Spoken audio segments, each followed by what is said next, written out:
Chronicles of the Wolf is released today, and it's a win for the old Switch and a loss for the new, at least for now. In my last video I said that the game will most likely be patched so that it runs well on the Switch 2 as well, but on X, Migami Games has announced the following. An apology is in order for jumping the gun on the Nintendo Switch 2 compatibility. At first it looked promising, but the deeper we got, the more issues we found. Due kits weren't available before launch. Thus, COTV cannot be considered compatible with Nintendo Switch 2 until issues are resolved. Very sorry. Alright, okay, so the fundamental problem is Nintendo's holy grail, the due kit. So it seems like we have to wait for an update or further information on when the game gets a new patch. And after playing the game today on the release date, I can confirm that nothing has happened. The game still hasn't been patched.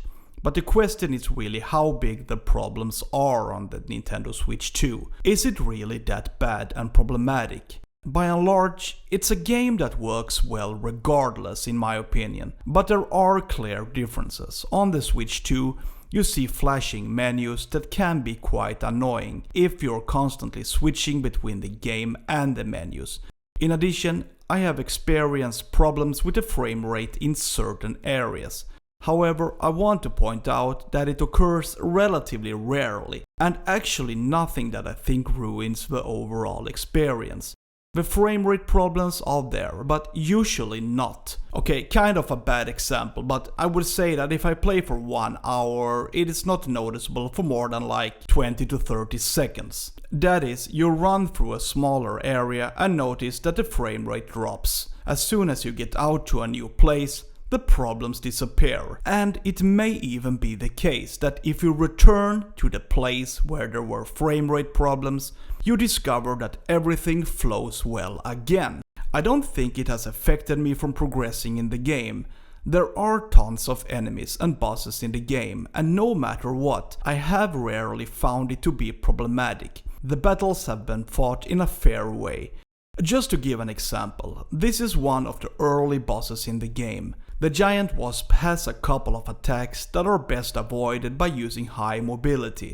It can be smart to slide under and attack when the opportunity arises. The boss also spits out some liquid and projectiles that you have to jump over. In other words, if you stand still, you risk taking a lot of damage and dying. If you move flexibly, you will most likely win. But the point here is that I have fought this boss on both consoles, and not once have I experienced any problems with the performance. This is just one example, but the fact is that I think this permeates basically the entire game. There is nothing worse than fighting a boss while the game is unstable, but here it works well even though the game generally runs better on Switch 1 compared to Switch 2. In the game, you can occasionally have to deal with some challenging platforming, but it's not often actually. But in the parts where it's really tough, I have found the game to flow very well, it's been solid. The parts that have been challenging have often required very good timing and high precision in jumping. And the worst thing that can happen when you have to be very precise is a crappy frame rate. But that's not the case in the game. It flows very well on both Switch 1 and the 2. Overall, there is a significant difference between the two consoles and how the game is experienced. But the fact is that I think the game is playable regardless of what you choose if you can overlook the small problems that exist for the Switch 2. So it shouldn't stop you from getting through the whole game and still feel like it was worth your time. But I completely understand if you want the best version of the game possible, then the old Switch is the way to go. It's a fairly extensive Metroidvania with many enemies, bosses and places to explore, and personally I was most bothered by the flashing menus. They were actually quite annoying.